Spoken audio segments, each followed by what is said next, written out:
नमस्कार दोस्तों, आज हम फोटोग्राफी में वीज़ा के बारे में बात करने जा रहे हैं। फोटोग्राफी की बेसिक्स की वीज़ा, और इस वीज़ा का मैं अगर आपको बताऊं तो white balance, ISO, shutter speed और अपर्चर। जैसे हमने कि जाना फोटोग्राफी की दुनिया में जाने के लिए वीज़ा की ज़रूरत है, तो आइए जानते हैं इस वीज़ा के बारे में, क्या है, कैसे है, कहाँ काम आती है। तो सबसे पहले वाइट बैलेंस। कई सारे कैमरा में कई सारे मोड्स अवेलेबल हैं, बट हम बेसिकली 3 मोड्स यूज़ करते हैं, जो डे लाइट, टंगस्टन और केल्विन है। तो आइए जानते हैं इनके बारे में। डे लाइट मोड, ये मोड हम मोस्टली तब यूज़ करते हैं जब हम आउटडोर में फोटोग्राफी करते हैं और सनलाइट है या फिर फ्लैश फोटोग्राफी करते हैं। तो मैं ये कहना चाहूँगा कि day light mode is the best available mode. आपने कोई चीज़ का कुछ ज़्यादा देखना नहीं है, अगर आपने डे लाइट मोड सिलेक्ट कर लिया तो आपका वाइट बैलेंस ऑलमोस्ट परफेक्ट आएगा, बाकी सिचुएशन पे डिपेंड करता है। उसके बाद टंगस्टन मोड, ये मोड हम तब यूज़ करते हैं जब आसपास का एम्बियंस जो है वो थोड़ा येलोइश है या फिर वार्म टोन्स हैं।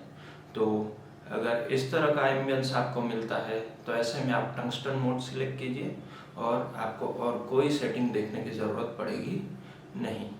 और इसके बाद इन सब का गुरु जो कि केल्विन मोड, केल्विन यानी क्या, इन सब का कॉम्बिनेशन इज केल्विन। तो 3000 से 4000 केल्विन के बीच में अगर हम फोटो लेते हैं तो हमें ब्लूइश टोन मिलेगा, और 4000 से 5000 केल्विन, इसको मैं बोलूँगा कि गोल्डन केल्विन डिजिट्स। इसके अंदर आपने परफेक्ट इमेज आ सकती है, स्किन टोन भी परफेक्ट या कोई और भी आपको कलर्स चाहिए तो मोस्टली जो दिखते हैं वैसे ही कलर्स दिखेंगे आपको। सो 4000 से 5000 Kelvin's I will say they are the best and ideal ones. और जैसे जैसे आप 5000 केल्विन से ऊपर केल्विन बढ़ाते जाएंगे, नंबर्स बढ़ाते जाएंगे, वैसे ही अपनी इमेज में वार्म टोन बढ़ता जाएगा। कई बार अपने को वार्म इमेजेस चाहिए तो ऐसी सिचुएशंस में आप केल्विन को 5000 से ज़्यादा बढ़ा सकते हैं। चलिए इसके अगले पहिए, वीज़ा के अगले दौर यानी कि ISO, उस पे चलते हैं। ISO क्या है ये ISO? जैसे हमने सुना है ISO 9000 सर्टिफाइड या ISO स्टैंडर्ड है, ऐसा कुछ? जी बिल्कुल, कुछ कुछ ऐसा ही। बट फोटोग्राफी की दुनिया में इसको भी एक अलग ही अंक दिया गया है। ISO यानी क्या? तो सरल भाषा में बताऊं तो कैमरा के जो सेंसर है उस पे जो अपनी ब्राइटनेस, एक्सपोजर या लाइट, इन तीनों में से आप कुछ भी गिनती कीजिए, वो जो इसको मिलेगा उसको एक अंक दे दिया गया है, जिसको हमने सरल भाषा में बताया है ISO। ISO से क्या होगा? अगर हमने कम नंबर की ISO रखी है यानी कम लाइट इसके सेंसर पे जाएगा, और कम लाइट यानी थोड़ी सी डार्क फोटो। और जैसे जैसे हमें इमेज थोड़ी ब्राइट करनी है वैसे ही हमें ज़्यादा ISO रखना पड़ेगा। ज़्यादा ISO रखने से क्या होगा कि ज़्यादा मात्रा में लाइट जो है कैमरा के सेंसर पे आएगी, इससे अपनी इमेज जो है ब्राइट हो सकती है। इसी तरह एक कैमरा भी है वो कुछ हद तक ही ISO ले पाएगा, उसके बाद जो है उसमें ग्रेन्स आना चालू हो जाएगा। तो कैमरा मॉडल वाइज अलग अलग वेरी करता है। बहुत से मॉडल्स जो हैं अभी ज़्यादा ISO भी सपोर्ट करते हैं, तब तक आपकी इमेज में ग्रेन्स नहीं आएंगे। बट जितना आप कम ISO रखो उतनी बेहतरीन इमेज क्वालिटी आप पा सकते हैं। कई बार ऐसे सिचुएशंस भी होते हैं जहाँ पे हमें external source of light use करना पड़ेगा, जैसे कि अपने पास रेगुलर सोर्स ऑफ लाइट कम है और इमेज डार्क जा रही है, ऐसी सिचुएशंस में आप एक्सटर्नल सोर्स ऑफ लाइट भी यूज़ कर सकते हैं। S शटर स्पीड, जैसे नाम में ही बहुत कुछ आ जाता है, स्पीड। तो कोई भी चीज़ अगर स्पीड में है, मोशन में है, स्पोर्ट्स की है, तो इन सब के लिए हमने जो चेंज करना है वो है शटर स्पीड। अगर हम स्पोर्ट्स की ले रहे हैं फ़ोटो, या फिर कोई हाई मोशन में फ़ोटो है जैसे कि हेलीकॉप्टर की ब्लेड्स हैं या घर का पंखा है या ऐसे कुछ भी जो कि हाई स्पीड में है, उस चीज़ को अगर हमें कैप्चर करना है तो ऐसे सिचुएशंस में हम शटर स्पीड जो है उसका अंक ज़्यादा रखेंगे, यानी कि ज़्यादा शटर स्पीड रखेंगे। और अगर हम कोई स्टैटिक चीज़ का फोटो ले रहे हैं जो बहुत मोशन में नहीं है, ऐसी सिचुएशंस में हम लो शटर स्पीड का भी इस्तेमाल कर सकते हैं। बट क्या आपने कभी सोचा है कि सिर्फ शटर स्पीड से इन फोटो पे कुछ इम्पेक्ट आता है, या शटर स्पीड ज़्यादा कम करने से फोटो पे कुछ इम्पेक्ट आएगी? जी बिल्कुल आएगी।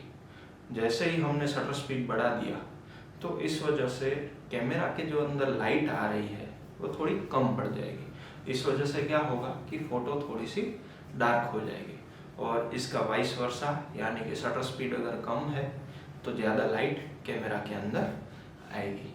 तो जब आप फास्ट मोशन में फ़ोटो ले रहे हैं या सामने कुछ जो भी है वो फास्ट मूविंग ऑब्जेक्ट है, तो ऐसी सिचुएशंस में आपको शटर स्पीड ज़्यादा रखना है। और अगर आपको इमेज थोड़ा सा डार्क मिल रहा है तो आप alternative source of light use कर सकते हैं, या तो ISO या कोई और अल्टरनेटिव से भी आप इसको कंपेंसेट करके एक आइडियल फोटो ले सकते हैं। अपर्चर, अपर्चर जो कि f-stop के नाम से भी जाना जाता है, ये जो है ये वीज़ा का आखिरी पहिया है। और कहा जाए तो फोटोग्राफी जो है, वैसे तो वीज़ा का चारों का कॉम्बिनेशन, परफेक्ट कॉम्बिनेशन यानी परफेक्ट फोटो, बट आजकल जो हमने देखे हैं कि बहुत ही महंगे महंगे कैमरास, मोबाइल के कैमरास काफ़ी महंगे बिकते हैं, और उन सब में एक बहुत ही काफ़ी बढ़िया फीचर दिया जाता है, क्या? Background blur. और इन सब के पीछे जो कोई काम करता है तो वो है अपर्चर। अपर्चर यानी मैं इसको आगे से f-stop या f नंबर की तरह बताऊंगा। तो जैसे ही हम f नंबर कम करते जाएंगे, यानी कि इसके अंक कम करते जाएंगे, वैसे ही इमेज में आपको डेप्थ ऑफ फील्ड ज़्यादा मिलेगा। डेप्थ ऑफ फील्ड ज़्यादा मिलने से क्या होगा? तो डेप्थ ऑफ फील्ड ज़्यादा मिलने से अपना सब्जेक्ट जो है वो थोड़ा पॉपअप होगा, हाईलाइट होगा, और पीछे का जो बैकग्राउंड है वो हमने ब्लर मिलेगा। और इसी के साथ मैं ये कह सकता हूँ कि बोके इफेक्ट जो लेते हैं आजकल, वो भी इसी तरह ली जाती है। पीछे का जो सोर्स ऑफ लाइट है उसको आउट फोकस किया जाता है और मेन सब्जेक्ट को फोकस करते हैं। तो ये जो बोके इफेक्ट लेना है, पीछे का ब्लर करना है, इन सब के लिए अपर्चर काम करता है।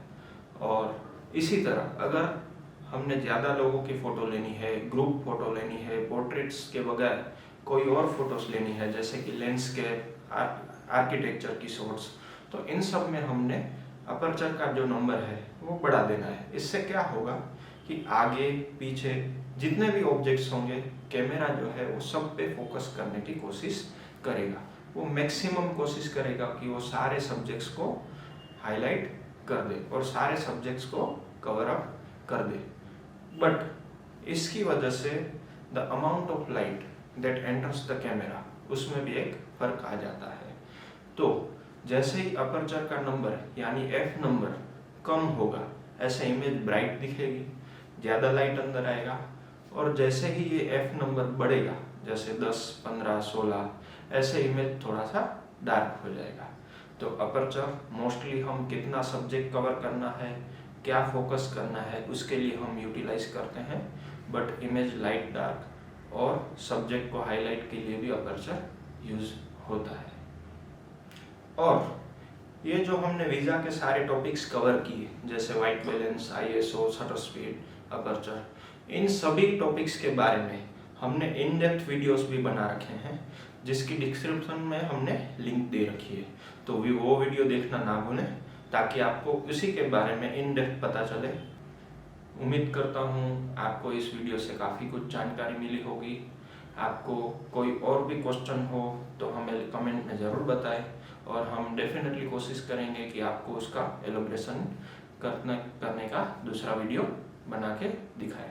इसी तरह के वीडियोस के लिए हमारे चैनल को सब्सक्राइब करें, लाइक करें और शेयर करें, और बेल बटन दबाना ना भूलें, ताकि आगे आने वाले वीडियोस के बारे में आपको जानकारी मिलती रहे। धन्यवाद।